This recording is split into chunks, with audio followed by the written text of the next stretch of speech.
أعوذ بالله من الشيطان الرجيم. فأما من أوتي كتابه بيمينه فيقول هاؤم اقرءوا كتابيه إني ظننت أني ملاق حسابيه فهو في عيشة راضية في جنة عالية قطوفها دانية كلوا واشربوا هنيئا بما أسلفتم في الأيام الخالية.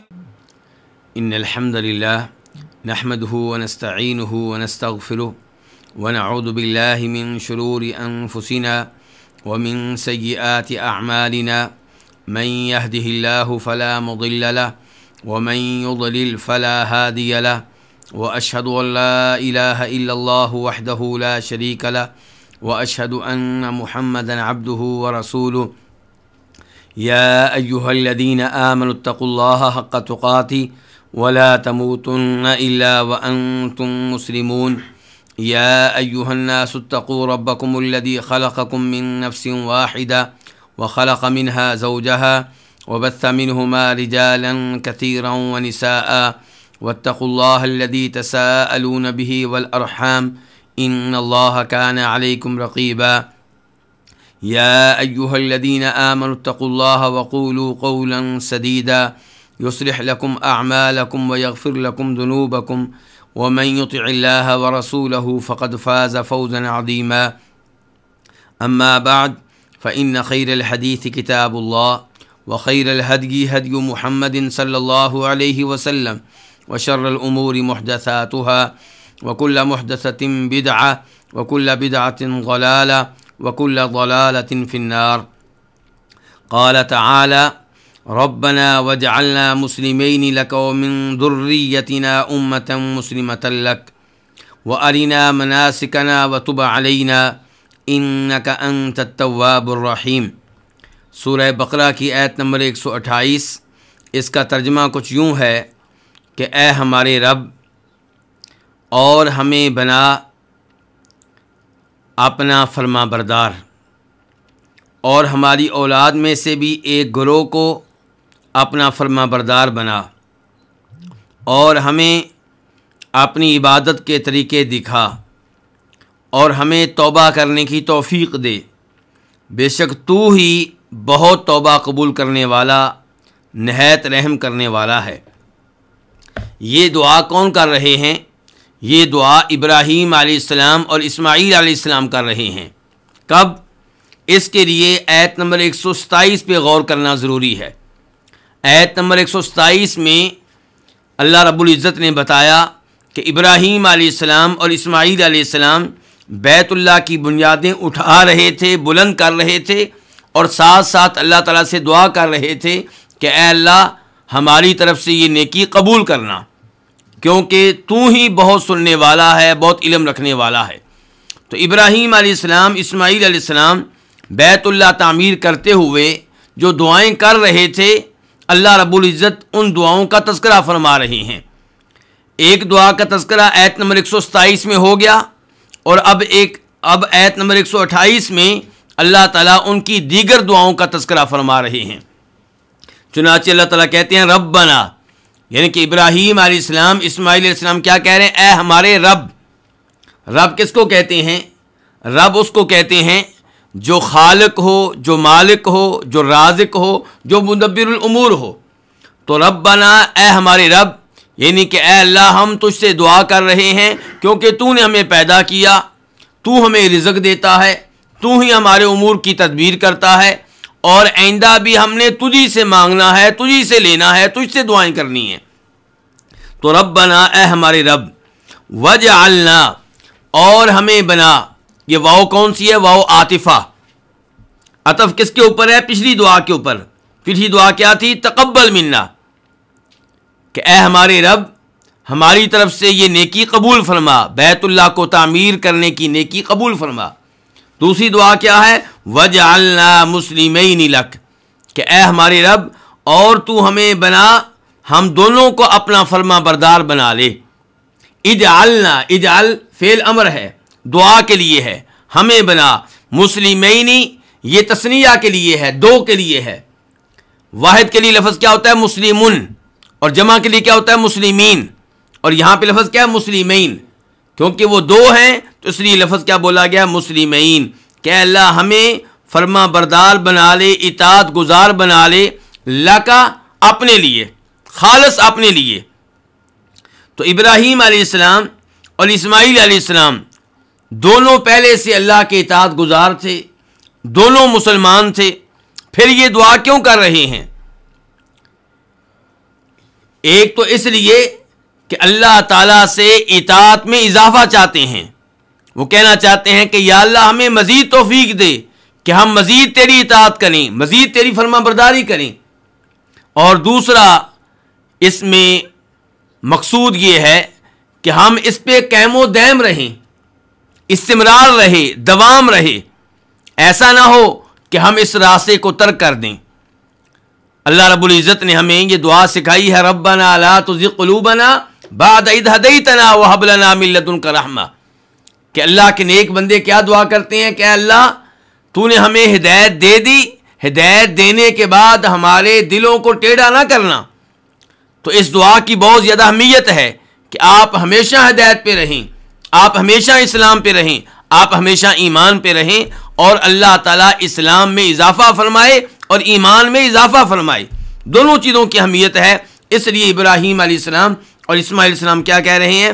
اے ہمارے رب اور ہمیں بنا اپنا فرما بردار، وَمِن ذُرِّيَّتِنَا أُمَّةً مُسْلِمَةً لَكَ، اور ہماری اولاد میں سے بھی ایک گروہ کو اپنا فرما بردار بنا۔ من ذریتنا، من تبعیدیہ ہے، ذریہ اولاد کو کہتے ہیں، ہماری اولاد میں سے امتن ایک امت کو، ایک گروہ کو کیا بنا انہیں؟ مسلمتن فرما بردار، لکا اپنے لیے، اطاعت گزار اپنے لیے۔ ان الفاظ سے پتہ چلا کہ اولاد کے لیے بھی دعا کرنی چاہیے۔ جب انسان اپنے لیے خیر کی دعا کرے تو اپنی اولاد کے لیے بھی اسی خیر کی دعا کرے، اپنی اولاد کو اپنی دعاؤں میں بھولنا نہیں چاہیے۔ اور یہ ہم نے ابراہیم علیہ السلام سے بار بار سیکھا ہے۔ اللہ رب العزت ان کی دعائیں قرآن حکیم میں نقل فرماتے ہیں، کبھی وہ کہہ رہے ہیں وَجْنُبْنِي وَبَنِيَّ أَن نَعْبُدَ الْأَصْنَامَ، کہ اللہ مجھے بھی اور میرے بیٹوں کو بھی بت پرستی سے محفوظ رکھنا۔ کبھی کہہ رہے ہیں رب اجعلنی مقیم الصلاۃ ومن ذریتی، اے اللہ، اے میرے رب مجھے بھی نماز قائم کرنے والا بنا دے اور میری اولاد کو بھی نماز قائم کرنے والا بنا دے۔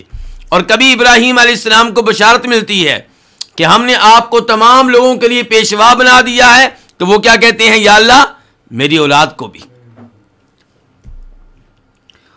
وَأَرِنَا مَنَاسِكَنَا، آری یہ فعل امر ہے، آری تو دکھا۔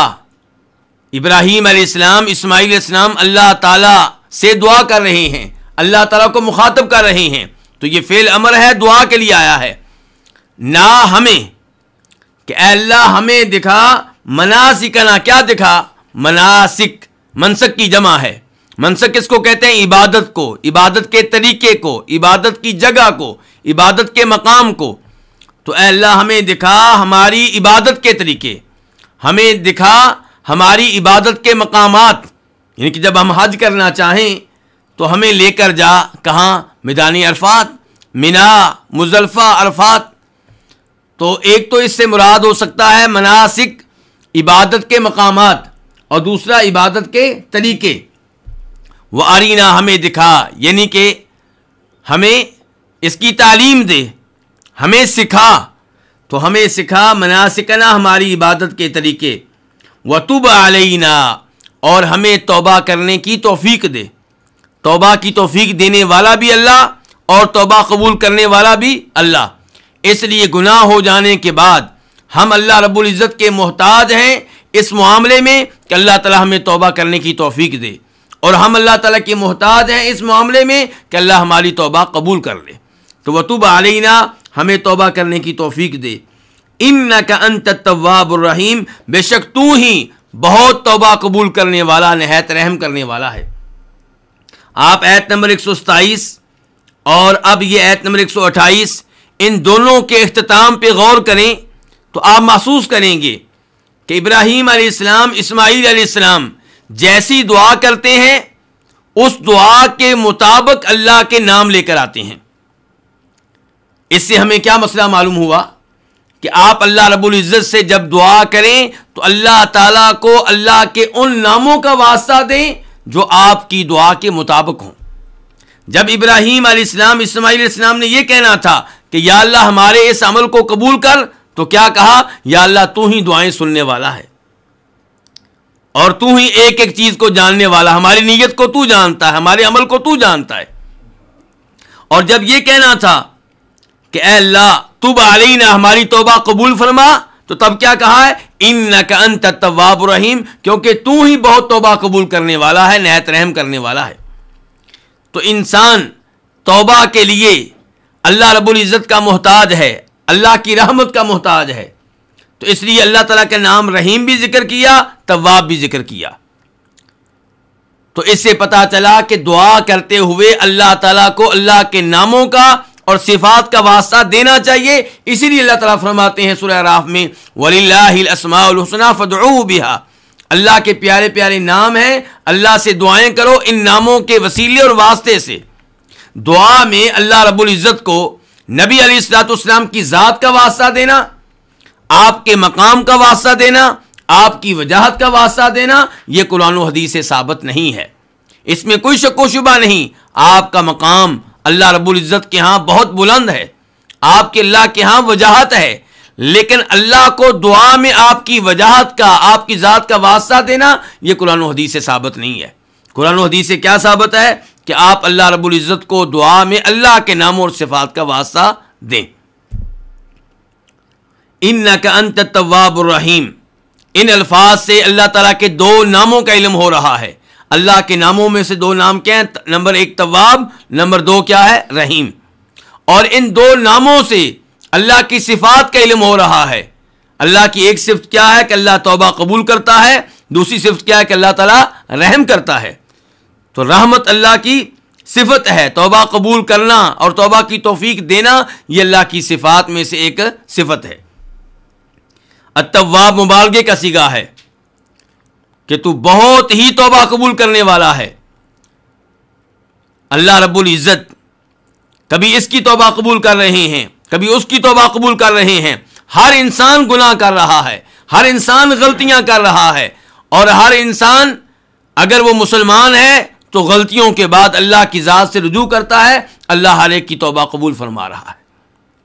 اللہ ہر ایک کو توبہ کی توفیق بھی دے رہا ہے اور ہر ایک کی توبہ قبول بھی کر رہا ہے، بلکہ ایک ہی انسان بار بار گناہ کرتا ہے، بار بار اللہ سے توبہ کرتا ہے اور بار بار اللہ تعالیٰ اسے اس کی توبہ قبول کرتا ہے۔ تو اس لیے اللہ تعالیٰ کیا ہے؟ تواب ہیں۔ الرحیم، اللہ تعالیٰ بہت رحمت کرنے والے ہیں، اس میں کوئی شک و شبہ نہیں ہے۔ دنیا میں جو بھی مخلوق ہے وہ اللہ تعالیٰ کی رحمت سے فائدہ اٹھا رہی ہے۔ اگر اللہ تعالیٰ رحم کرنے والے نہ ہوں تو آج کوئی بھی انسان اس زمین پہ زندہ نہ رہ سکے، کیونکہ ہم بار بار ایسے گناہ کرتے ہیں کہ اللہ تعالیٰ اگر رحم نہ کریں اور ہمارا مواخذہ کریں تو اللہ تعالیٰ ہمیں ہلاک کر دیں، ہمیں ختم کر دیں۔ لیکن اللہ رب العزت چونکہ مہربان ہیں، رحم فرمانے والے ہیں، اس لیے اللہ تعالیٰ ہمیں مہلت دیتے ہیں اور ہم زندگی گزار رہے ہیں، اللہ سے توبہ کرتے ہیں، پھر گناہ کرتے ہیں، پھر توبہ کرتے ہیں، پھر گناہ کرتے ہیں، اور یہ اللہ تعالیٰ کی رحمت ہے کہ اللہ تعالیٰ بار بار ہماری توبہ قبول کر لیتا ہے۔ اس کے بعد آیت نمبر 129 اللہ تعالیٰ فرماتے ہیں ربنا وابعث فیہم رسولا منہم یتلو علیہم آیاتک وَيُعَلِّمُهُمُ الْكِتَابَ وَالْحِكْمَةَ وَيُزَكِّيهِمْ إِنَّكَ أَنْتَ الْعَزِيزُ الْحَكِيمُ، اے ہمارے رب، اور ان میں ایک رسول بھیج جو انہی میں سے ہو، جو ان کے سامنے تیری آیتوں کی تلاوت کرے اور ان کو کتاب و حکمت کی تعلیم دے اور ان کو پاک کرے۔ بے شک تو ہی ہر چیز پہ غالب کمال حکمت والا ہے۔ تو ابراہیم علیہ السلام، اسماعیل علیہ السلام کی دعائیں جاری ہیں۔ آپ دیکھیے کہ انبیاء کرام علیہم الصلوۃ والسلام کس قدر اللہ سے دعائیں کرنے والے تھے، اور دعا عبادت ہے۔ تو وہ بیت اللہ تعمیر کر رہے ہیں، یہ بھی اللہ تعالیٰ کے لیے نیک عمل، اور یہ دعا کرنا بھی نیک عمل۔ تو اب دعا میں کیا کہہ رہے ہیں؟ ربنا، اے ہمارے رب۔ آپ دیکھیں بار بار اللہ تعالیٰ کو مخاطب کر کے کیا کہتے ہیں؟ اے ہمارے رب، اے ہمارے خالق، اے ہمارے مالک، اے ہمارے رازق، اے ہمارے امور کی تدبیر کرنے والے۔ تو اللہ رب العزت سے مانگنے سے پہلے اللہ رب العزت کے سامنے اقرار کرنا چاہیے کہ یا اللہ پہلے بھی نعمتیں تو دے رہا ہے، پہلے بھی ہمارے امور کی تدبیر تو کر رہا ہے، ہمارا خالق بھی تو ہے، رزق دینے والا بھی تو ہے، آئندہ بھی تجھی سے سوال کرتے ہیں۔ انبیاء کرام علیہم الصلوۃ والسلام سے دعائیں کرنے کا طریقہ سیکھنا چاہیے۔ افسوس سے کہنا پڑتا ہے پاک و ہند میں ایسا ماحول بنا دیا گیا ہے کہ لوگ مشکل اوقات میں بھی براہ راست اللہ رب العزت کو پکارنے کی بجائے فوت شدگان کو پکارتے ہیں، اصحاب قبور کو پکارتے ہیں، اور نعرہ لگا رہے ہوتے ہیں یا علی مدد، شیخ عبد القادر جیلانی شیئا للہ۔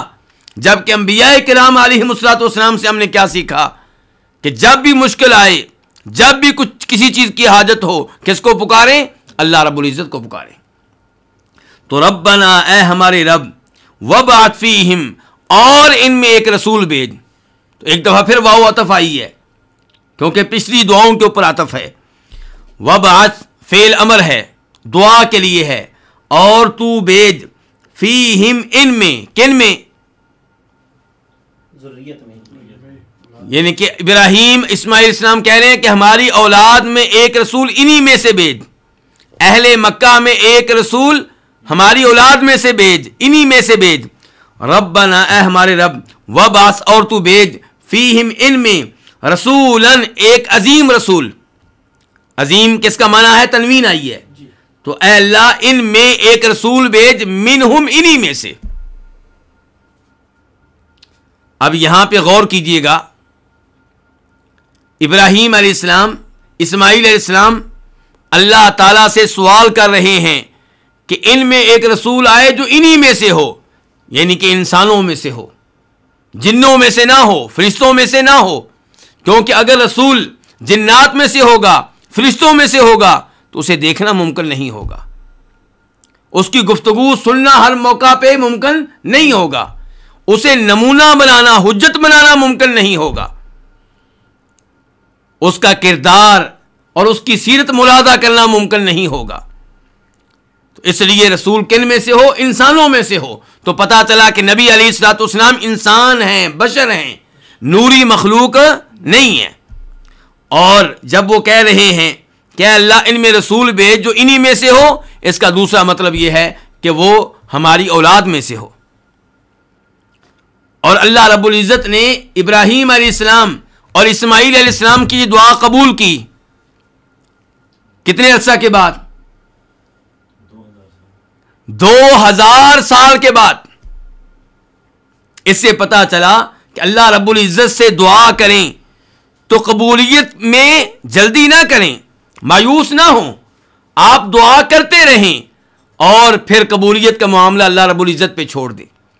دعا عبادت ہے، آپ بار بار مانگیں، بار بار سوال کریں، آپ کے نامہ اعمال میں یہ نیکی لکھی جا رہی ہے، یہ عبادت لکھی جا رہی ہے، اور اللہ کی رحمت سے مایوس بھی نہ ہوں، امید رکھیں کہ اللہ تعالیٰ کسی دن آپ کی دعا سنے گا اور اسے قبول کرے گا۔ تو ابراہیم علیہ السلام، اسماعیل علیہ السلام کی یہ دعا بہت عرصے کے بعد قبول ہوئی ہے، اور قبول کس نبی کی شکل میں ہوئی ہے؟ جناب محمد صلی اللہ علیہ وسلم کی صورت میں۔ تو یہاں پہ اس رسول سے مراد جس کا سوال ابراہیم علیہ السلام اور اسماعیل علیہ السلام کر رہے ہیں کون ہیں؟ جناب محمد صلی اللہ علیہ وسلم۔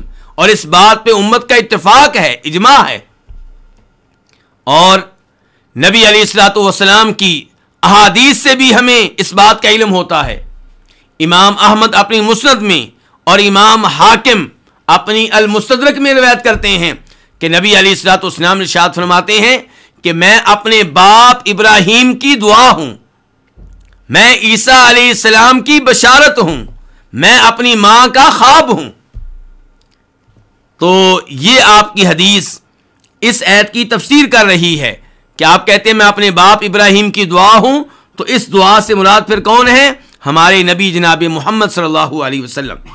تو اے ہمارے رب، اور ان میں ایک رسول بھیج جو انہی میں سے ہو، اس کے اوصاف کیا ہوں، اس کا کردار کیا ہو، وہ ان میں پہنچ کے کیا کرے، جب اسے بھیجا جائے، نبی بنایا جائے تو اس کی ڈیوٹی کیا ہوگی، اس کے فرائض کیا ہوں گے؟ فرمایا یتلو علیہم آیاتک، وہ ان کے سامنے تیری آیتوں کی تلاوت کرے۔ آیات آیت ان کی جمع ہے، یتلو فعل مضارع ہے، وہ تلاوت کرے علیہم ان کے سامنے تیری آیتیں، وَيُعَلِّمُهُمُ الْكِتَابَ وَالْحِکْمَةَ، اور ان کو تعلیم دے کتاب کی اور حکمت کی۔ کتاب سے مراد کیا ہے؟ قرآن، اور حکمت سے مراد کیا ہے؟ نبی علیہ الصلوۃ والسلام کی احادیث۔ اللہ رب العزت سورہ نساء میں ارشاد فرماتے ہیں وَأَنزَلَ اللَّهُ عَلَيْكَ الْكِتَابَ وَالْحِکْمَةَ، کہ اللہ نے آپ پہ کتاب بھی نازل کی اور احادیث بھی نازل کی۔ پتہ چلا قرآن و حدیث دونوں اللہ رب العزت کی طرف سے نازل کردہ ہیں، اور دونوں اللہ رب العزت کی طرف سے وحی ہیں۔ اس لیے جیسے قرآن حجت ہے، ایسے ہی نبی علیہ الصلوۃ والسلام کی احادیث حجت ہیں۔ تلاوت کے لحاظ سے قرآن کا مقام و مرتبہ احادیث کے مقابلے میں بہت زیادہ بلند و بالا ہے، لیکن حجت ہونے کے لحاظ سے، دلیل ہونے کے لحاظ سے، شریعت ہونے کے لحاظ سے، دین ہونے کے لحاظ سے قرآن و حدیث کا مقام و مرتبہ بالکل ایک جیسا ہے۔ نبی علیہ الصلوۃ والسلام خود ارشاد فرماتے ہیں اس حدیث میں جسے امام ابو داؤد اپنے سنن میں لے کر آئے ہیں، الا انی اوتیت الکتاب ومثلہ معہ، کہ لوگوں خبردار ہو جاؤ، دھیان سے میری بات سن لو، جیسے اللہ نے مجھے کتاب دی ہے ایسے ہی اس جیسی ایک اور چیز دی ہے، اور وہ کیا ہے؟ آپ کی احادیث۔ تو یہاں پہ آپ ابراہیم علیہ السلام، اسماعیل علیہ السلام کیا کہہ رہے ہیں کہ یا اللہ ایسا رسول بھیجنا جو ان لوگوں کو کتاب کی اور حکمت کی تعلیم دے۔ کتاب کی تعلیم الفاظ کے لحاظ سے بھی، معنی کے لحاظ سے بھی، قرآن کی تلاوت بھی سکھائے اور قرآن کا معنی و مفہوم بھی بتائے۔ وَيُعَلِّمُهُمُ الْكِتَابَ وَالْحِکْمَةَ وَيُزَكِّيهِمْ، اور ان کو پاک کرے، ان کے نفوس کی اصلاح کرے۔ ان کو پاک کرے کس چیز سے؟ ہر بری چیز سے۔ ان کو پاک کرے شرک کے مرض سے، ان کو پاک کرے والدین کی نافرمانی کے مرض سے، ان کو پاک کرے رشتہ داروں سے تعلقات توڑنے کے مرض سے۔ جتنی بھی بری چیزیں ہیں ان سے ان کو پاک کرے، ان کا تزکیہ کرے، ان کی اصلاح کرے۔ انک انت العزیز الحکیم، بے شک تو ہی ہر چیز پہ غالب، کمال حکمت والا ہے۔ جب اللہ رب العزت سے سوال کیا ہے کہ یا اللہ ہماری اولاد میں ایک عظیم رسول بھیجنا، تو اللہ تعالیٰ سے آخر میں کہا جا رہا ہے کہ یا اللہ تو ہر چیز پہ غالب ہے، یہ کام کرنا تیرے لیے مشکل نہیں ہے، تو اگر چاہے تو تیرے لیے کوئی بھی اس میں مشکل نہیں ہے۔ اس لیے کہا انک انت العزیز الحکیم، کہ بے شک تو ہی ہر چیز پہ غالب اور کمال حکمت والا ہے۔ انا کا معنی کیا ہوتا ہے؟ یقیناً، بے شک۔ کا معنی کیا ہے؟ تو، پھر آگے انت ضمیر فصل آ گئی، تو اس لیے اب ہم کیا کہتے ہیں؟ بے شک تو ہی، تو انت تاکید کے لیے ہے۔ العزیز الحکیم، یہ دو بھی اللہ کے ناموں میں سے دو نام ہیں۔ اور آپ دوبارہ غور کیجئے کہ ابراہیم علیہ السلام، اسماعیل علیہ السلام دعا کرتے ہیں، اور دعا کے بعد اس دعا کے مطابق اللہ تعالیٰ کے نام لے کر آتے ہیں، گویا کہ اللہ کے ناموں کو دعا میں وسیلہ بنا رہے ہیں، واسطہ بنا رہے ہیں۔ تو العزیز الحکیم، ان دو ناموں سے اللہ تعالیٰ کی صفات کا علم ہوا۔ اللہ کی صفت کیا ہے؟ عزت۔ اللہ کی صفت کیا ہے؟ حکمت۔ تو اللہ رب العزت عزت والا ہے، اللہ تعالیٰ حکمت والا ہے، تو یہ اللہ تعالیٰ کی صفات میں سے دو صفات ہیں۔ اس کے بعد اللہ رب العزت آیت نمبر 130 میں ارشاد فرماتے ہیں وَمَن يَرْغَبُ عَن مِّلَّةِ إِبْرَاهِيمَ إِلَّا مَن سَفِهَ نَفْسَهُ وَلَقَدِ اصْطَفَيْنَاهُ فِي الدُّنْيَا وَإِنَّهُ فِي الْآخِرَةِ لَمِنَ الصَّالِحِينَ۔ اور کون ہے جو ابراہیم علیہ السلام کے دین سے اعراض کرے سوائے اس کے جو اپنے آپ کو بیوقوف بنا لے، اور البتہ تحقیق ہم نے اسے چن لیا دنیا میں، اور بے شک وہ آخرت میں اللہ کے نیک بندوں میں سے ہوں گے۔ اللہ رب العزت ابراہیم علیہ الصلاۃ والسلام اور ان کے دین کی اہمیت واضح کر رہے ہیں، اور ہم سب جانتے ہیں کہ یہودی، عیسائی اور مشرکین مکہ سب کے سب اپنے آپ کو ابراہیم علیہ السلام کی طرف منسوب کیا کرتے تھے، اور ہر ایک کا یہ دعویٰ تھا کہ ہم ابراہیم علیہ السلام کے دین پہ ہیں۔ تو اللہ رب العزت نے واضح کیا کہ ابراہیم علیہ السلام کا دین توحید ہے اور شرک سے بیزاری ہے۔ تم سارے کے سارے اپنے آپ کو ابراہیم علیہ السلام کی طرف منسوب کرتے ہو، لیکن اس کے ساتھ ساتھ شرک کرتے ہو۔ عیسائی عیسیٰ علیہ السلام کو اللہ کا بیٹا بھی قرار دیتے ہیں اور 3 معبودوں میں سے ایک معبود بھی قرار دیتے ہیں۔ یہودی عزیر علیہ السلام کو اللہ کا بیٹا قرار دیتے ہیں، اور مشرکین مکہ وہ فرشتوں کو اللہ کی بیٹیاں قرار دیتے ہیں، اور انہوں نے کعبہ میں 360 بت رکھے ہوئے ہیں۔ تو کسی نہ کسی شکل میں یہ سارے کے سارے اللہ رب العزت کے ساتھ کسی نہ کسی اور کو شریک کر رہے ہیں، اور یہ بیوقوفی ہے کہ ابراہیم علیہ السلام جیسے عظیم انسان کے دین کو ترک کر کے، ان کی اختیار کردہ توحید کو ترک کر کے شرک کو اپنا لینا، باطل کو اپنا لینا، یہ حماقت کے سوا اور کیا ہو سکتا ہے؟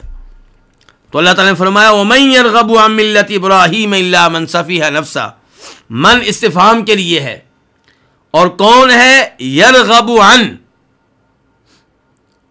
راغب یرغب، اگر اس کے بعد فی آئے تو معنی کیا ہوتا ہے؟ رغبت کرنے کا، شوق رکھنے کا، دلچسپی لینے کا، اور جب راغب یرغب کے بعد عن آئے تو پھر معنی ہوتا ہے بے رغبتی کرنے کا، اعراض کرنے کا، اجتناب کرنے کا، گریز کرنے کا۔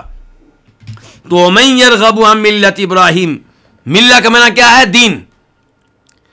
اور کون ہے جو ابراہیم کے دین سے اعراض کرے سوائے اس کے جس نے اپنے آپ کو بیوقوف بنا لیا، سفیہہ بیوقوف بنا لیا نفسہ، اپنے آپ کو۔ یہاں سے پتہ چلا کہ بیوقوف کون ہوتا ہے؟ بیوقوف وہ ہوتا ہے جو دین کے لحاظ سے نقصان میں ہو، جو توحید کی بجائے شرک کے اوپر ہو، یہ بیوقوف ہے، کیونکہ اپنے آپ کو اپنا نقصان کر رہا ہے، دنیا کے لحاظ سے بھی، آخرت کے لحاظ سے بھی۔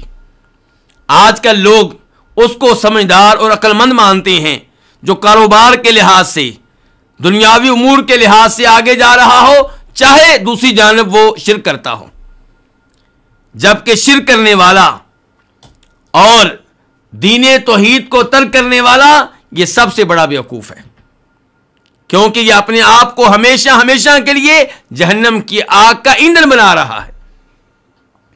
تو فرمایا وَمَن يَرْغَبُ عَن مِّلَّةِ إِبْرَاهِيمَ إِلَّا مَن سَفِهَ نَفْسَهُ، اور کون ہے جو ابراہیم کے دین سے اعراض کرے سوائے اس کے جس نے اپنے آپ کو بیوقوف بنا لیا۔ وَلَقَدِ اصْطَفَيْنَاهُ فِي الدُّنْيَا، یہاں پہ 3 دفعہ تاکید آئی ہے۔ نمبر 1 لام قسم، اس کا مطلب یہ ہے کہ اس سے پہلے کیا مقدر ہے؟ قسم، واللہ، اللہ کی قسم، اور قسم تاکید پہ دلالت کرتی ہے، اور لام بھی تاکید کے لیے ہے، اور قد کا معنی کیا ہوتا ہے؟ بے شک، یقیناً، تحقیق، تو یہ بھی تاکید کے لیے ہے۔ اس کا مطلب یہ ہے کہ جو بات اللہ تعالیٰ بیان کرنے لگے ہیں اس میں کسی قسم کا کوئی شک و شبہ نہیں ہے۔ تو اللہ تعالیٰ کہتے ہیں میری ذات کی قسم، البتہ تحقیق اصطفینا، ہم نے چن لیا، اس کو، کس کو؟ ابراہیم کو۔ کہاں؟ دنیا میں۔ اللہ تعالیٰ نے ابراہیم علیہ السلام کو دنیا میں چن لیا۔ کیسے؟ اللہ نے ان کو نبی بنایا، اللہ نے ان کو رسول بنایا، اللہ نے انہیں اپنا خلیل قرار دیا۔ اور آپ سب جانتے ہیں کہ اللہ رب العزت نے انسانوں میں سے صرف 2 کو اپنا خلیل بنایا ہے، اپنا گہرا دوست بنایا ہے، ایک جناب ابراہیم علیہ السلام اور دوسرے جناب محمد صلی اللہ علیہ وسلم۔ اللہ تعالیٰ فرماتے ہیں وَاتَّخَذَ اللَّهُ إِبْرَاهِيمَ خَلِيلًا، اللہ تعالیٰ نے ابراہیم کو خلیل بنا لیا۔ تو ابراہیم علیہ السلام کو اللہ تعالیٰ نے کئی اعتبار سے چن لیا، کئی اعتبار سے فضیلت دی، کئی اعتبار سے دوسروں پہ اللہ تعالیٰ نے ان کو ترجیح دی. اور ابراہیم علیہ السلام ہمارے نبی جناب محمد صلی اللہ علیہ وسلم کے بعد سب سے بڑھ کر فضیلت رکھتے ہیں، مقام رکھتے ہیں. اسی لیے ان کا نام درود شریف میں بھی آتا ہے. اللہم صلی علی محمد وعلی آل محمد کما صلیت علی ابراہیم وعلی آل ابراہیم انک حمید مجید. اور اس کے بعد والے حصے میں بھی ان کا نام موجود ہے. وَإِنَّهُ فِي الْآخِرَةِ لَمِنَ الصَّالِحِينَ.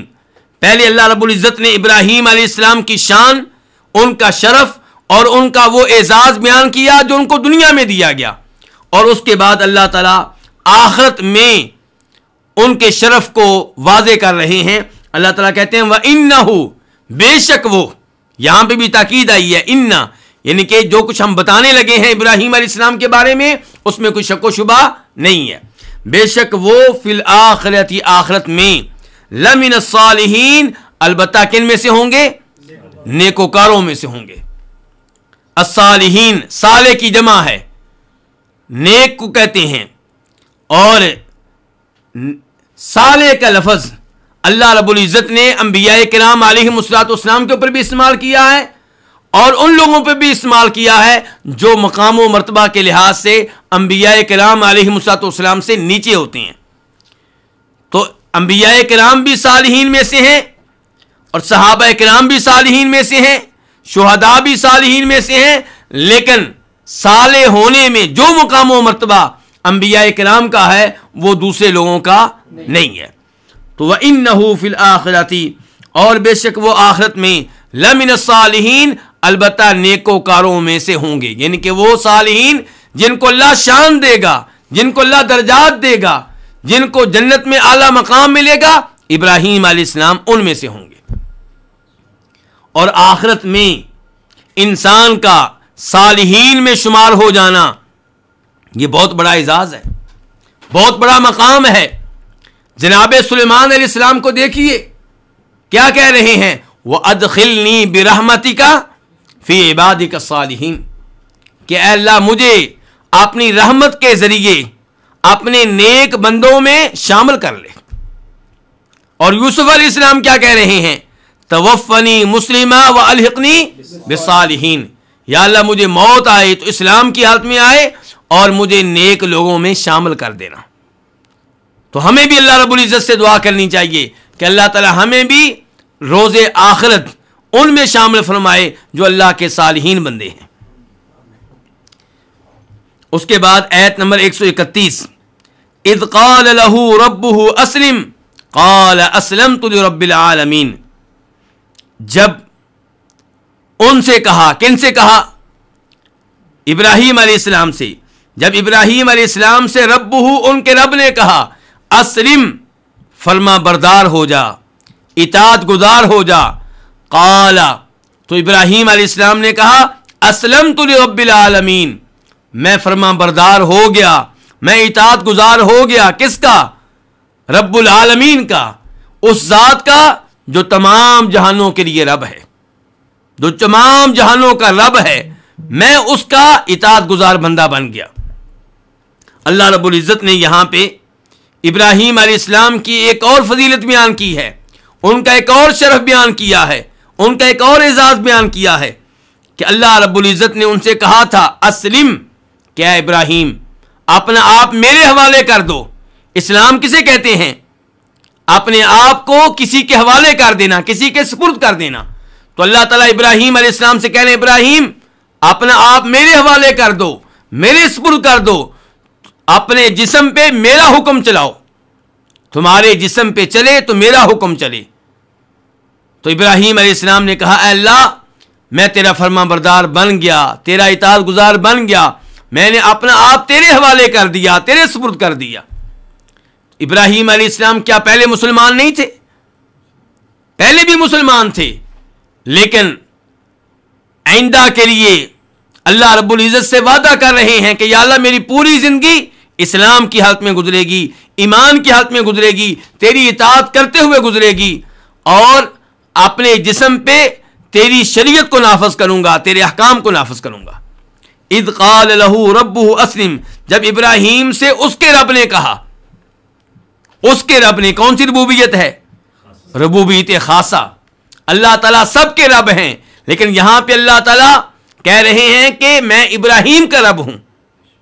اس سے پتہ چلتا ہے کہ اللہ رب العزت ابراہیم علیہ السلام کا کتنا اہتمام کر رہے ہیں، کتنی ان کو شان دے رہے ہیں کہ اللہ تعالیٰ کہہ رہے ہیں میں ابراہیم کا رب ہوں۔ ویسے تو اللہ تعالیٰ سب کے رب ہیں، لیکن ابراہیم علیہ السلام کے اللہ تعالیٰ خصوصی طور پہ رب ہیں۔ قال اسلمت لرب العالمین، تو ابراہیم علیہ السلام نے کیا کہا کہ یا اللہ میں جھک گیا رب العالمین کے لیے، یعنی کہ اے اللہ میں تیرا فرما بردار بن گیا، تیرا اطاعت گزار بن گیا۔ کیوں؟ کیونکہ تو رب العالمین ہے، تمام جہانوں کا رب ہے۔ العالمین عالم کی جمع ہے، اور عالم کس کو کہتے ہیں؟ ایک جہان کو۔ اللہ تعالیٰ تمام جہانوں کا رب ہے، اور رب کے بارے میں پہلے وضاحت ہو چکی ہے۔ رب کس کو کہتے ہیں؟ جو پالنے والا ہو، جو پیدا کرنے والا ہو، جو رزق دینے والا ہو، جو تمام امور کی تدبیر کرنے والا ہو۔ تو اللہ رب العزت تمام جہانوں کے رب ہیں، اس لیے اللہ تعالیٰ اس بات کے حقدار ہیں کہ انسان اللہ تعالیٰ کا بغیر کسی شرط کے اطاعت گزار بندہ بن جائے، فرما بردار بندہ بن جائے، اور اپنے آپ کو انسان اپنے رب کے سپرد کر دے۔ تو اسلمت لرب العالمین، یہاں پہ ربوبیت کون سی؟ ربوبیت عامہ، کہ اللہ تعالیٰ تمام لوگوں کے رب ہیں۔ یہ تھی آیت نمبر 131۔ اب آیت نمبر 132، اللہ تعالیٰ فرماتے ہیں وَوَصَّى بِهَا إِبْرَاهِيمُ بَنِيهِ وَيَعْقُوبُ يَا بَنِيَّ إِنَّ اللَّهَ اصْطَفَىٰ لَكُمُ الدِّينَ فَلَا تَمُوتُنَّ إِلَّا وَأَنتُم مُّسْلِمُونَ، اور وصیت کی بہا اس دین کی، ابراہیم نے، بنی ہی اپنے بیٹوں کو، وَيَعْقُوب اور یعقوب نے بھی، یعنی کہ یعقوب نے بھی اسی دین کی وصیت کی اپنے بیٹوں کو۔ ابراہیم نے اپنے بیٹوں کو اور یعقوب نے اپنے بیٹوں کو علیہم الصلاۃ والسلام۔ یا بنیہ، اے میرے بیٹو، ان اللہ، بے شک اللہ تعالیٰ نے، اصطفیٰ چن لیا ہے، لکم تمہارے لیے، الدین اس دین کو، یعنی کہ دین اسلام کو، فلا تموتن تم ہرگز فوت نہ ہونا، الا مگر، وانتم مسلمون مگر اس حال میں کہ تم مسلمان ہو۔ ووصى بها ابراہیم، وصا وصیت کی، وصیت کس کو کہتے ہیں؟ کسی بات کا عہد کر لینا، کسی بات کی تاکید کرنا۔ تو ووصى بها ابراہیم، یعنی کہ ابراہیم علیہ السلام نے پکا وعدہ لیا اپنی اولاد سے۔ ووصى بها، بها کی ضمیر کہاں جا رہی ہے؟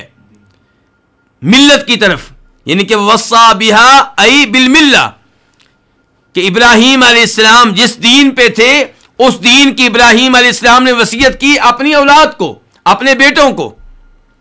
اور دوسرا قول یہ ہے کہ بہا سے مراد ہے اسلمت لرب العالمین۔ یہ الفاظ، یہ کلمات کہ ابراہیم علیہ السلام نے اپنی اولاد کو بھی یہ وصیت کی کہ تم نے بھی اللہ رب العزت کے سامنے فرما بردار بن کر رہنا ہے، اللہ کا اطاعت گزار بندہ بن کر رہنا ہے، مسلمان بن کر رہنا ہے۔ تو ووصى بها ابراہیم، اور وصیت کی اس دین کی ابراہیم نے بنی ہی اپنے بیٹوں کو۔ بنی اصل میں نون کے ساتھ ہے، بنین، اضافت کی وجہ سے نون گر گیا ہے، تو بنین جمع ہے کس کی؟ ابن کی۔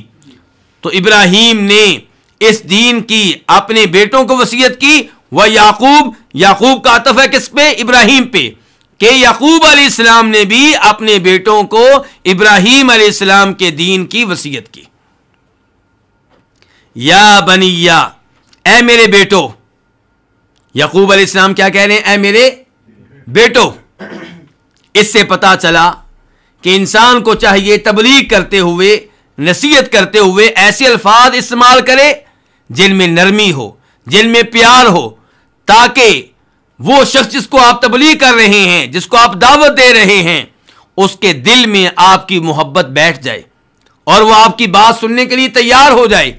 اپنی اولاد کو سمجھائیں تو انہیں بھی پیار سے سمجھائیں, محبت سے سمجھائیں. یعقوب علیہ السلام کیا کہہ رہے ہیں؟ یا بنیا, اے میرے بیٹو, ان اللہ, بے شک اللہ نے, اصطفیٰ لکم الدین, اصطفیٰ چن لیا ہے, فعل ماضی ہے, اللہ نے چن لیا ہے تمہاری خاطر. کس چیز کو چن لیا ہے؟ تمہارے لیے کس چیز کو چن لیا ہے؟ دین کو. الدین, اس دین کو, یعنی کہ جس دین کا تذکرہ پہلے ہو چکا ہے. اور وہ دین کون سا دین ہے؟ یعقوب علیہ السلام کا دین ہے, دین اسلام ہے. تو اللہ نے تمہارے لیے اس دین کو چن لیا, یعنی کہ دین اسلام کو چن لیا ہے. فلا تموتن, پس تمہیں ہرگز موت نہ آئے, الا, مگر, اس کے بعد واو ہے حالیہ, مگر اس حال میں کہ تم کیا ہو؟ مسلمان ہو. یہاں پہ سوال پیدا ہوتا ہے کہ کیا موت اللہ کے ہاتھ میں ہے یا انسان کے ہاتھ میں ہے؟ اس میں کوئی شک و شبہ نہیں کہ موت کس کے ہاتھ میں ہے؟ اللہ تعالیٰ کے ہاتھ میں ہے. وہ جس کو چاہتا ہے پیدا کرتا ہے, جس کو چاہتا ہے اس کے اوپر موت طاری کر دیتا ہے. تو پھر یعقوب علیہ السلام اپنے بیٹوں سے کیسے کہہ رہے ہیں کہ تمہیں جب بھی موت آئے اسلام کی حالت میں آئے؟ ان الفاظ کا معنی مفہوم یہ ہے کہ تمہاری پوری زندگی اسلام کی حالت میں گزرے, اللہ کی اطاعت کرتے ہوئے گزرے, اللہ کی فرما برداری کرتے ہوئے گزرے, توحید کے اوپر گزرے. اور اللہ تعالیٰ کی یہ سنت ہے, اللہ تعالیٰ کا یہ نظام ہے, اللہ تعالیٰ کا یہ طریقہ ہے کہ جو اپنی جوانی کو, اپنی پوری زندگی کو اللہ کی اطاعت میں گزارتا ہے, اللہ کی عبادت میں گزارتا ہے, اللہ کی توحید میں گزارتا ہے, اللہ تعالیٰ فوت ہوتے وقت بھی اسے توحید پہ موت دیتا ہے, اپنی عبادت پہ موت دیتا ہے, اپنی اطاعت پہ موت دیتا ہے. تو پوری زندگی جیسے آپ گزاریں گے اللہ تعالیٰ عام طور پہ آپ کو ویسے ہی موت دے گا. تو اس لیے یعقوب علیہ السلام اپنے بیٹوں سے یہ کہنا چاہتے ہیں کہ تمہاری زندگی کا ایک ایک لمحہ اللہ تعالیٰ کے دین پہ گزرے, اسلام پہ گزرے, توحید پہ گزرے, شرک سے دور رہتے ہوئے گزرے. فلا تموتن, بس تم ہرگز فوت نہ ہونا مگر اس حال میں کہ تم مسلمان ہو. اس کے بعد اللہ رب العزت آیت نمبر 133 میں فرماتے ہیں ام کنتم شہداء اذ حضر یعقوب الموت اذ قال لبنیہ ما تعبدون من بعدی. کیا تم موجود تھے, کیا تم حاضر تھے جب یعقوب علیہ السلام پہ موت آئی, جب وہ اپنے بیٹوں سے کہہ رہے تھے تم میرے بعد کس کی عبادت کرو گے؟ قالوا, انہوں نے کہا, نعبدو, ہم عبادت کریں گے, الہ کا, آپ کے معبود کی, و الہ آبائک ابراہیم و اسماعیل و اسحاق الہ واحدہ, اور آپ کے باپ دادا ابراہیم, اسماعیل, اسحاق کے معبود کی, الہا واحدہ, ایک ہی معبود کی, ونحن لہ مسلمون, اور ہم اسی کے لیے فرما بردار ہیں, اسی کی اطاعت کرنے والے ہیں.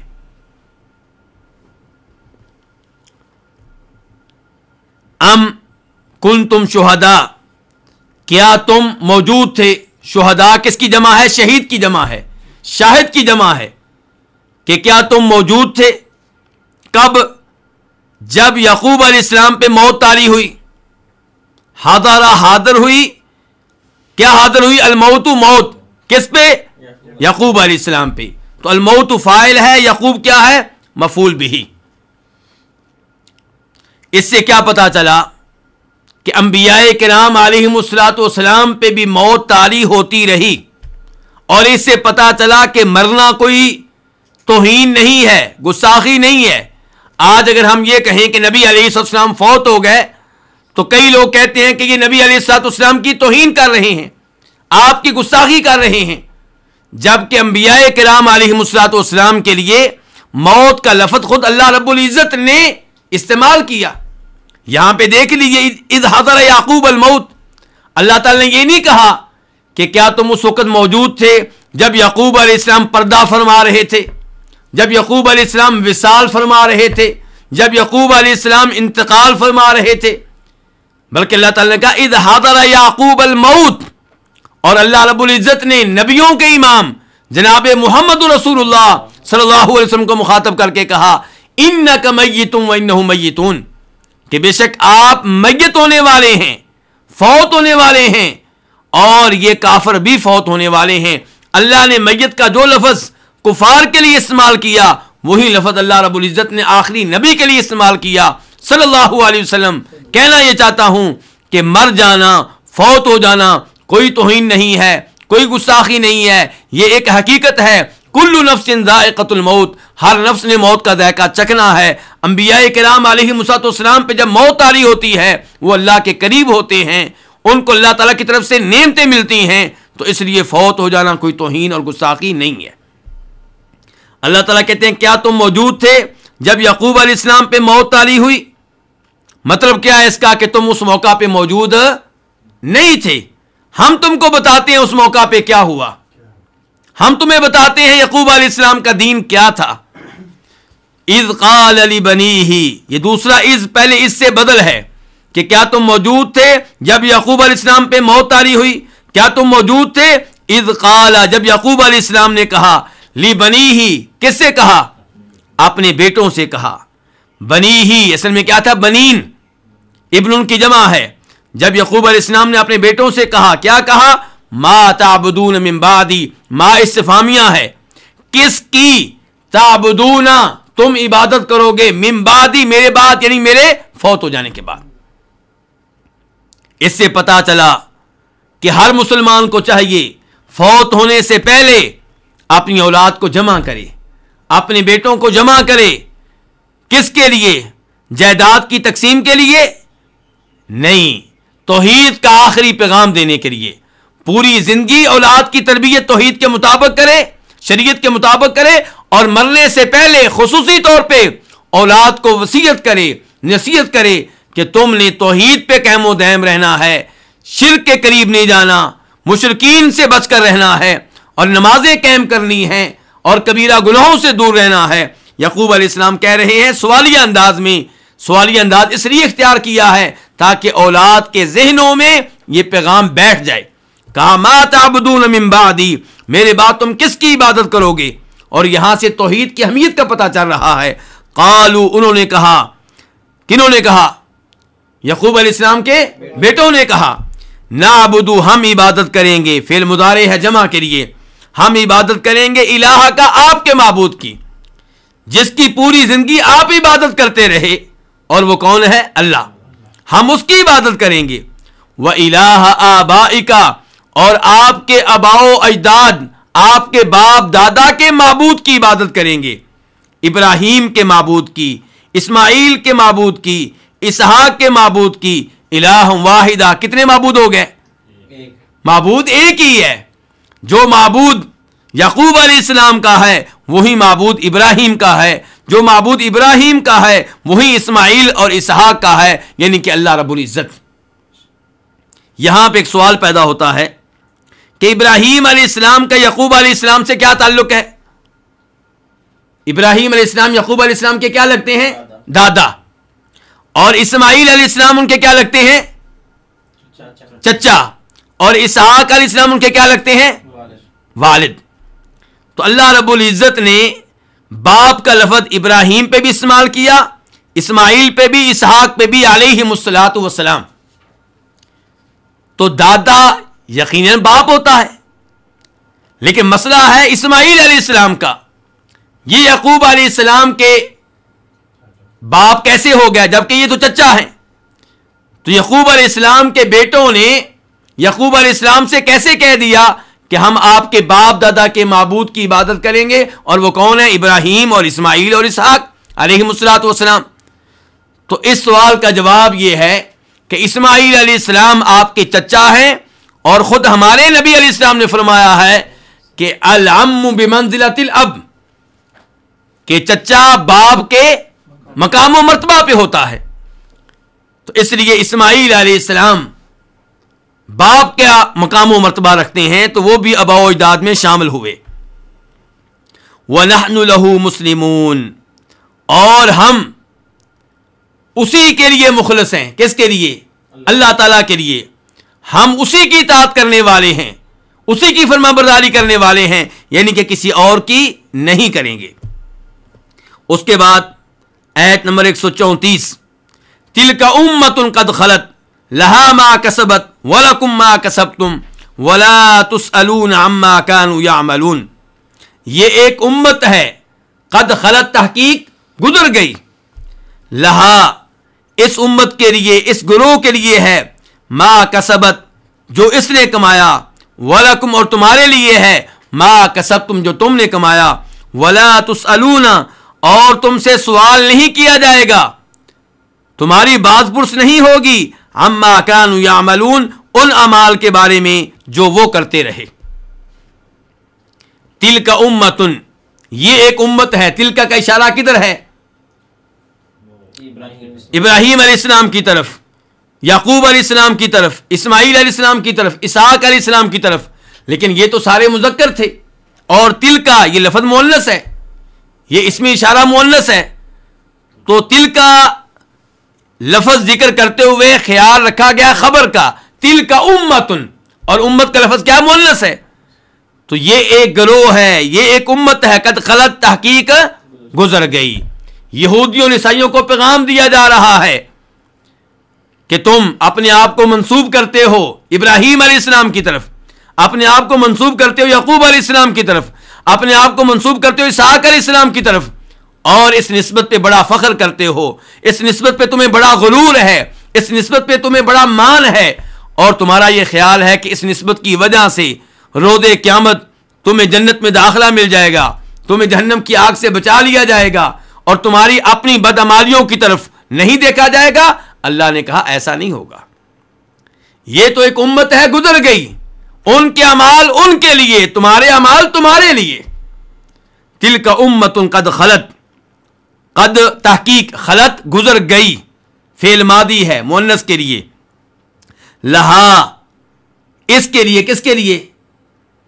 اس امت کے لیے، یعنی کہ ابراہیم کے لیے اور اسحاق کے لیے، اسماعیل کے لیے علیہم الصلوۃ والسلام، ان عظیم انبیاء کرام کے لیے ہے ما کسبت جو انہوں نے کمایا.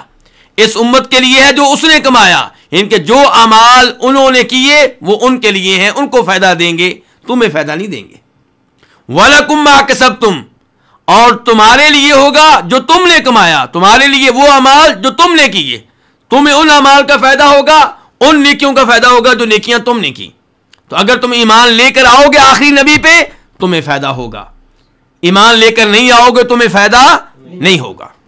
یہاں پہ آپ کی توجہ چاہتا ہوں، اللہ تعالی نے کہا ہے کہ اس امت کے لیے وہ اعمال جو انہوں نے کیے اور تمہارے لیے وہ اعمال جو تم نے کیے.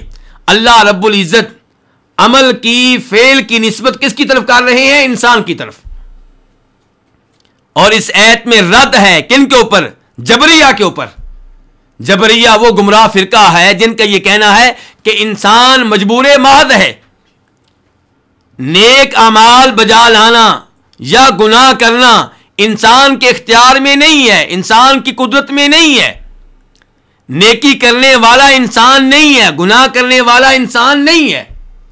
اور ان کا یہ عقیدہ اللہ رب العزت کے اوپر بہت بڑا الزام ہے کہ اللہ رب العزت نے انسان کو اختیار نہیں دیا، انسان کو ارادہ نہیں دیا، انسان کو عمل کرنے کی قدرت نہیں دی، پھر بھی اسے روز قیامت گناہ کرنے پہ سزا دیں گے، جہنم کی آگ میں پھینکیں گے.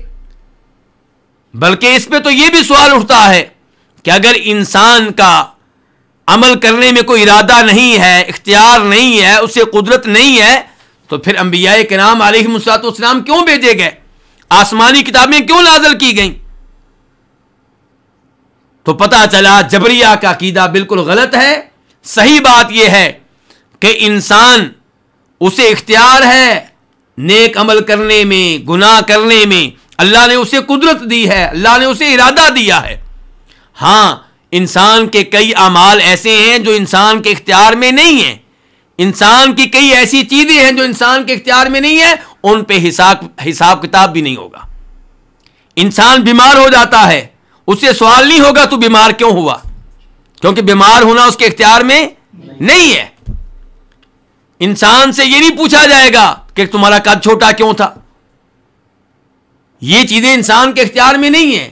لیکن نیکی کرنا، برائی کرنا، یہ وہ چیزیں ہیں جن پہ انسان کو اختیار دیا گیا ہے، انسان کو قدرت دی گئی ہے، اس لیے یہاں پہ انسان سے باز پرس ہوگی، اس سے سوال ہوگا۔ البتہ انسان اپنے اعمال کا خالق نہیں ہے۔ ایک طرف گمراہ لوگ جبریہ ہیں، دوسری طرف گمراہ لوگ کون ہیں؟ قدریہ، معتزلہ اور قدریہ، تقدیر کے منکر۔ ان کا عقیدہ کیا ہے کہ انسان اپنے اعمال کا خود خالق ہے، اور ان کا عقیدہ اللہ تعالیٰ کے اس فرمان کے خلاف ہے کہ واللہ خلقکم وما تعملون، کہ اللہ تعالیٰ انسانوں کا بھی خالق اور انسانوں کے اعمال کا بھی خالق ہے۔ تو انسان جو بھی عمل کرتا ہے اس عمل کا خالق اللہ ہے، لیکن وہ عمل کرنے والا انسان ہے، اس میں ارادہ انسان کا ہے، اس میں انسان کو اختیار دیا گیا ہے، انسان کو قدرت دی گئی ہے، اور اس کے لیے بہت لمبا چوڑا سوچنے کی ضرورت نہیں ہے۔ آپ اپنا جائزہ لے لیں کہ جب آپ نماز کے لیے اٹھنا چاہیں، کیا کبھی کسی نے آپ کو روکا؟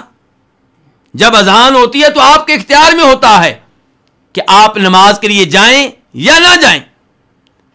کوئی گناہ کرتا ہے تو اس کے اختیار میں ہوتا ہے کہ گناہ کرے یا نہ کرے۔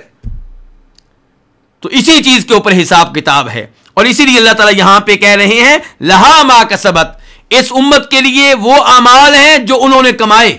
اس کا مطلب ہے وہ اعمال کنہوں نے کیے؟ انسانوں نے کیے۔ وَلَكُمْ مَا كَسَبْتُمْ، اور تمہارے لیے وہ اعمال ہیں جو تم نے کیے۔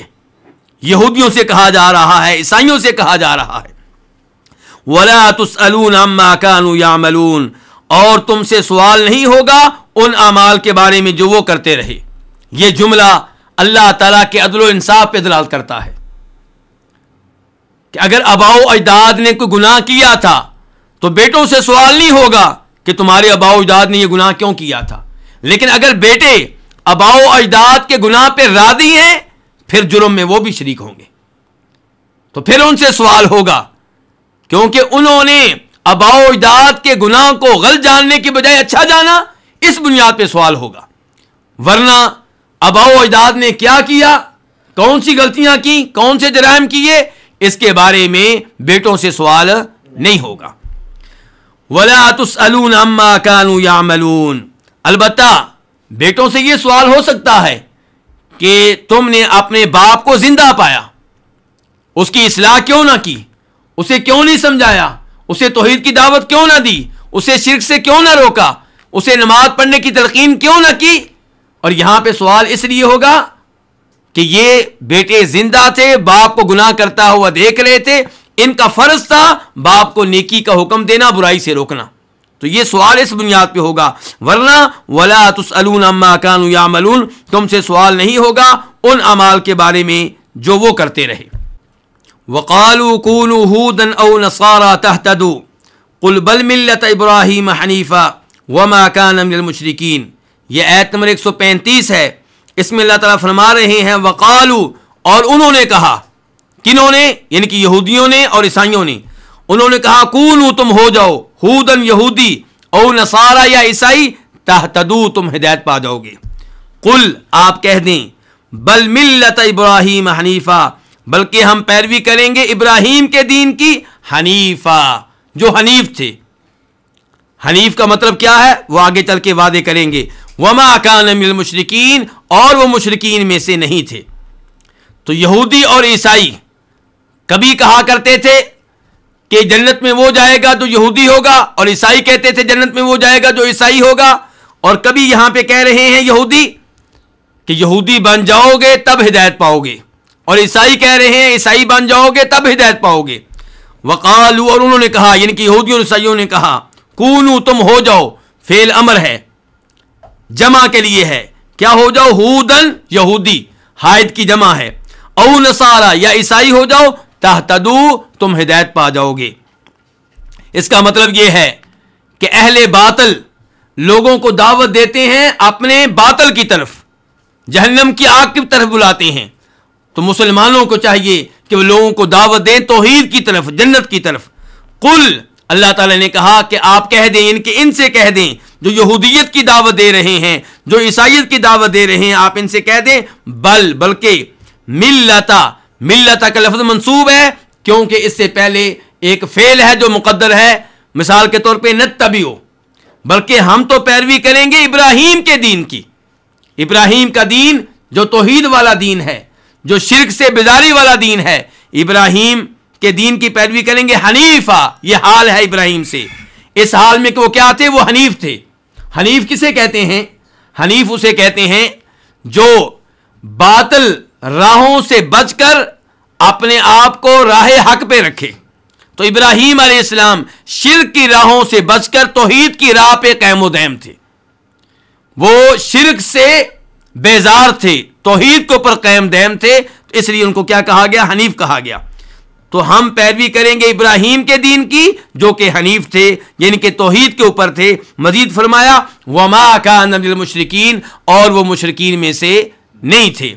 تم لوگ کہتے ہو کہ ابراہیم یہودی تھے، عیسائی کہتے ہیں ابراہیم عیسائی تھے، مشرکین مکہ کہتے ہیں ہمارے دین کے اوپر تھے۔ اللہ نے کہا تم تینوں کفر و شرک کی راہ پہ چل رہے ہو۔ ابراہیم علیہ السلام توحید کی راہ پہ تھے، شرک پہ نہیں تھے۔ اللہ رب العزت سے دعا ہے کہ اللہ تعالی ہمیں بھی توحید پہ قائم و دائم رکھے، اللہ تعالی ہمیں شرک سے محفوظ رکھے، اور اللہ تعالی ہمیں اپنا کلام سے ایمانوں میں سمنے کی توفیق عنایت فرمائے۔